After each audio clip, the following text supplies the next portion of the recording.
U.S. President Joe Biden on Monday criticized the day's Supreme Court ruling on presidential immunity, which has largely been seen as a win for his election rival, former President Donald Trump. This nation was founded on the principle that there are no kings in America. Each of us is equal before the law. In calm, measured remarks from the White House, Biden said the ruling set a, quote, dangerous precedent. For all practical purposes, today's decision almost certainly means that there are virtually no limits on what a president can do. This is a fundamentally new principle, and it's a dangerous precedent, because the power of the office will no longer be constrained by the law, even including the Supreme Court of the United States. The only limits will be self-imposed by the president alone.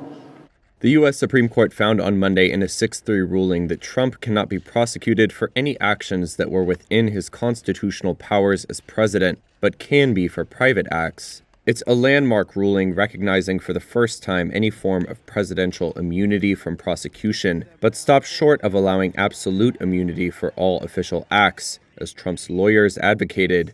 The decision means it's unlikely Trump will be tried before the election on charges brought by special counsel Jack Smith over his efforts to undo his 2020 election loss to Joe Biden, one of 4 criminal cases Trump has faced.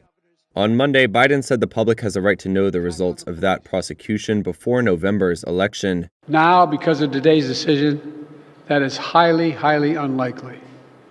It's a terrible disservice to the people of this nation. Biden's remarks were also his first from the White House since his shaky debate against Trump last week, which led to calls for the 81-year-old to withdraw from the race. After stumbling over his words at the Atlanta debate, Biden is being closely scrutinized for signs that he is